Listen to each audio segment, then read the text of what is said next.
ماشاء اللہ لا حول ولا قوة الا باللہ العلی العظیم.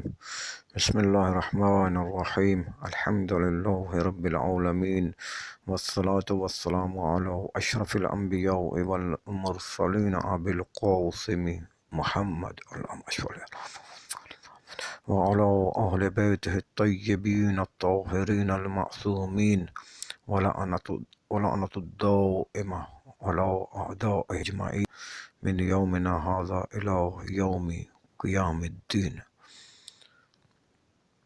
اما بعد فقد قال اللہ سبحانہ وتعالی فی کتابہ المجید وفرقانہ الحمید. بسم اللہ الرحمن الرحیم. ان اکرمکم عند اللہ اتقاکم. میرے محترم سامعین، جیسا کہ برابر آپ کی خدمت میں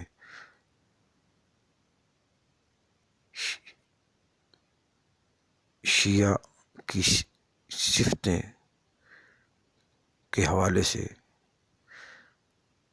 کہ شیعہ کی صفات کیا ہوتی ہیں، شیعہ کی صفتیں کیا ہوتی ہیں، شیعہ کی نشانیاں کیا ہوتی ہیں، کہ جن نشانیوں سے، جن صفتوں سے شیعہ کو پہچانا جاتا ہے، تو اس موضوع سے آپ کی خدمت میں برابر وہ بیان گزارشات کی جا رہی ہیں. اللہ سبحانہ و تعالیٰ نے قرآن میں فرمایا ہے کہ تم میں سے سب سے زیادہ میرے دربار میں باعزت وہ ہے جو صاحب تقوی ہے. جو لوگ صاحبان تقوی ہے وہ لوگ باعزت ہیں. تم میں سب سے زیادہ میرے دربار میں، اللہ فرمایا، سب سے زیادہ باعزت وہ ہے جو صاحب تقوی ہے. اللہ اکبر. جو زیادہ متقی ہے، زیادہ پرہیزگار ہے. اللہ اکبر. اور آل محمد علیہ الصلوۃ والسلام، ائمہ اطہار علیہ الصلوۃ والسلام، ہمارے 14 علیہ الصلوۃ والسلام ہیں، کیا فرماتے ہیں؟ ہمارے شیعہ کون ہوتے ہیں؟ کیا ہوتے ہیں ہمارے شیعہ؟ متقی ہوتے ہیں. ہمارے شیعہ کیا ہوتے ہیں؟ متقی ہوتے ہیں. تقوی ان کی پہچان ہوتی ہے. ان کی پہچان کیا ہوتی ہے؟ تقوی. ان کی پہچان کیا ہوتی ہے؟ خداوند متعال کی فرما برداری، اطاعت گزاری. اللہ اکبر. اللہ اکبر. تو دوستو،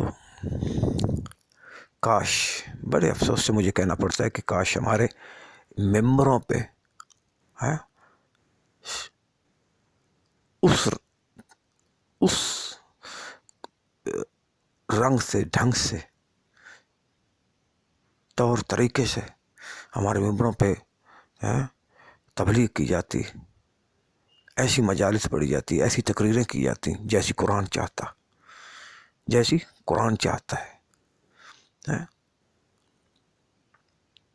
جیسے خدا و رسول چاہتے ہیں.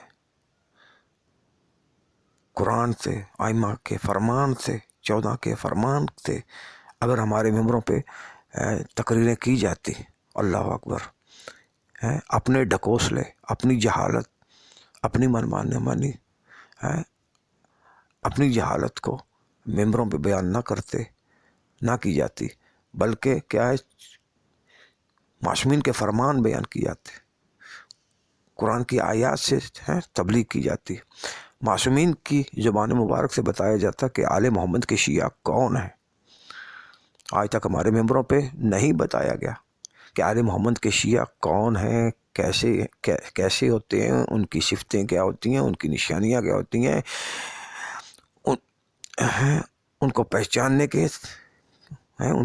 کی نشانیاں کیا ہیں، صفتیں کیا ہیں، نہیں بتایا گیا. بتانے والے وہ لوگ بہت کم ہیں جن کو اپنی فیس کا ڈر نہیں ہوتا، اپنی نیاز کا ڈر نہیں ہوتا، جن کے اندر خدا کا خوف ہوتا ہے، بانیوں کا خوف نہیں ہوتا، مجمع والوں کا خوف نہیں ہوتا، ان کے اندر بانیوں کا خوف نہیں ہوتا، مجالس کی کمی کا خوف نہیں ہوتا کہ پھر مجھے کوئی دوبارہ بلائے گا نہیں. جن کے اندر صرف اور صرف کیا ہے؟ خدا کا خوف ہوتا ہے. خدا کی ذات کا خوف ہوتا ہے. خدا کی خوشنودی جن کے اندر ہے، خدا کی جن کو خوشنودی پروردگار کی مد نظر ہوتی ہے، وہ لوگ نہیں ڈرے. اور وہ لوگ کم، بہت کم، جنہوں نے جو ممبر کا حق تھا، مجالس کا حق تھا، وہ لوگ ادا کرتے رہے. اور زیادہ تر ہمارے ممبروں پہ ماحول یہی بنایا گیا اور بنا رہا، اور اب تک بھی ہے، یہی چل رہا ہے کہ قوم کو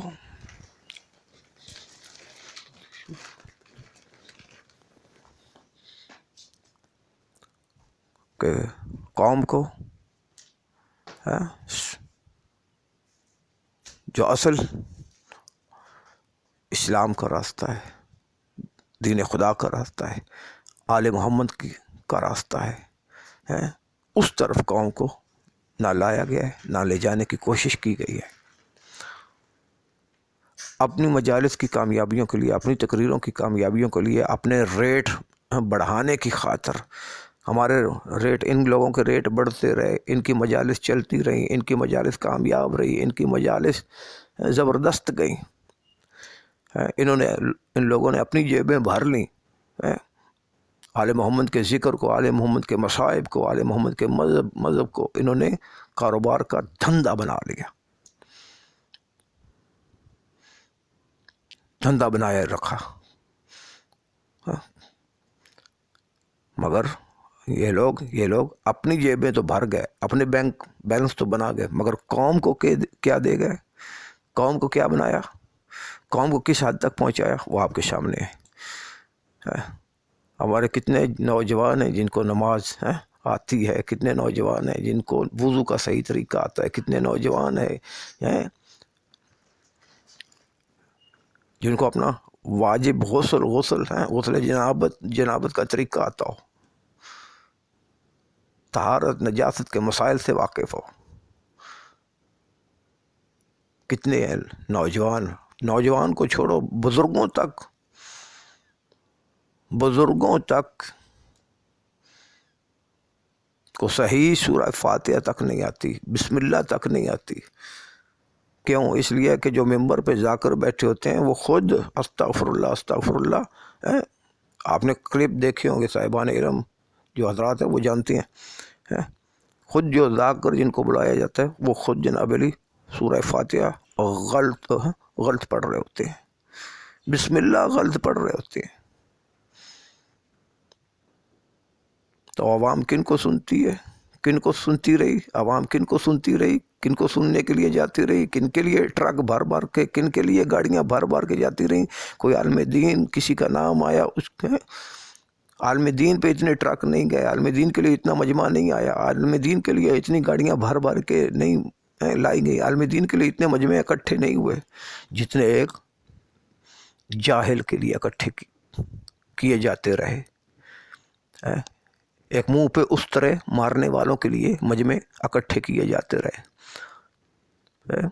تو آج وہ جو منہ پہ استرے مارنے والے تھے، داڑیاں مونڈنے والے تھے، وہ جن کی اپنی بسم اللہ ٹھیک نہیں تھی، وہ جن کی اپنی فاتحہ ٹھیک نہیں تھی، جو خود نماز سے دور تھے، خود جو لوگ نماز سے دور تھے، انہوں نے دیکھیں ہماری آل محمد کے ماننے والوں کو کہاں سے کہاں پہنچا دیا ہے. سوائے جہالت کے انہوں نے کچھ نہیں دیا قوم کو. اپنی جیبیں بھر گئے، اپنے گھر بنا گئے، اپنے باغ بنا گئے، اپنے بچے سنوار گئے، بڑی سی بڑی گاڑیوں کے شوق پورے کر گئے. مگر قوم آل محمد علیہ الصلوۃ والسلام کو کیا دیتے رہے؟ جہالت.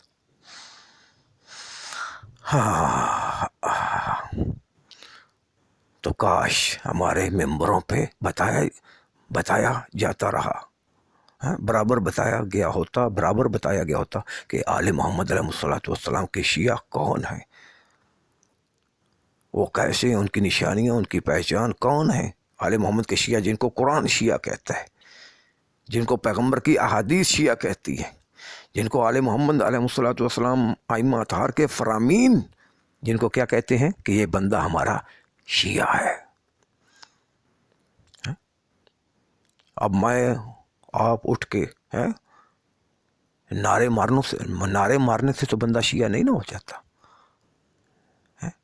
مولا المومنین کا اسم مبارک اسم مبارک وہ بھی زبان پہ لانا عبادت ہے. جانتے ہیں آپ مولا امیر المومنین کا اسم مبارک زبان پہ لانا بھی عبادت ہے. یا علی کہنا بھی عبادت ہے. مگر یا علی کہنے سے پہلے مجھے اپنے بارے یہ سوچنا تو چاہیے، فیصلہ تو کرنا چاہیے، ضمیر سے پوچھنا تو چاہیے کہ میں زبان سے تو یا علی کے نعرے لگا رہا ہوں، عمل میں واقعاً علی کا فرما بردار بھی ہوں کہ نہیں؟ میں اطاعت کے میدان میں واقعاً علی کا مطیع فرما بردار ہوں کہ نہیں؟ ہے کہ نہیں؟ عمل سے خالی اور زبان پہ سوکھا یا علی کے نعرے لگ رہے ہیں. اور میں نے پچھلی نشستوں میں آپ کو کیا بتایا کہ مولا صادق علیہ الصلوۃ والسلام فرماتے ہیں اپنی زبانوں سے تشیع کو ثابت نہ کرو، اپنی زبانوں سے ہماری ولایت کو ثابت نہ کرو، ہم اپنے عملوں سے ہماری ولایت کو ثابت کرو. اپنے عملوں سے دنیا جہان والوں کو بتاؤ کہ ہم آل محمد کے شیعہ ہیں. اپنے عمل سے ثابت کرو. اللہ اکبر. اپنے عمل سے. تو اگر پہلے دن سے ہمیں ایسی تبلیغ کی گئی ہوتی کہ زبانوں سے، جس طرح مولا صادق علیہ الصلوۃ والسلام فرما رہے ہیں کہ زبانوں سے ثابت نہ کرو، تمہارے عمل بتائیں کہ تم آل محمد کے شیعہ ہو، تمہارا کردار بتائے کہ تم آل محمد کے شیعہ ہو، تمہارا عمل ایسا ہو کہ جس کی تائید قرآن کرے، جس کی تائید پیغمبر کی سنت کرے، جس کی تائید ائمہ علیہم الصلوۃ والسلام کے فرامین تائید کریں کہ یہ آل محمد کا شیعہ ہے. اگر پہلے دن سے اس طریقے ڈھنگ سے جس طرح اللہ کا رسول ائمہ چاہتے تھے قرآن کے مطابق تبلیغ کی جاتی، قرآن کے مطابق ہماری تقریریں ہوتی، ہماری مجالس ہوتی، معصومین پیغمبر صلی اللہ علیہ وآلہ وسلم کی احادیث کے مطابق ہماری کیا ہے تقریریں ہوتی، مجالس ہوتی، ائمہ اطہار علیہ الصلوۃ والسلام کے فرامین کے متعلق ہماری تقریریں ہوتی، تو آج ہمارا یہ حشر برا حال نہ ہوتا. یہ سب کیوں؟ آج دیکھیں ہم ایک دوسرے پہ لعنت کر رہے ہیں. کیوں؟ اس لیے کہ جہالت ہے ہماری.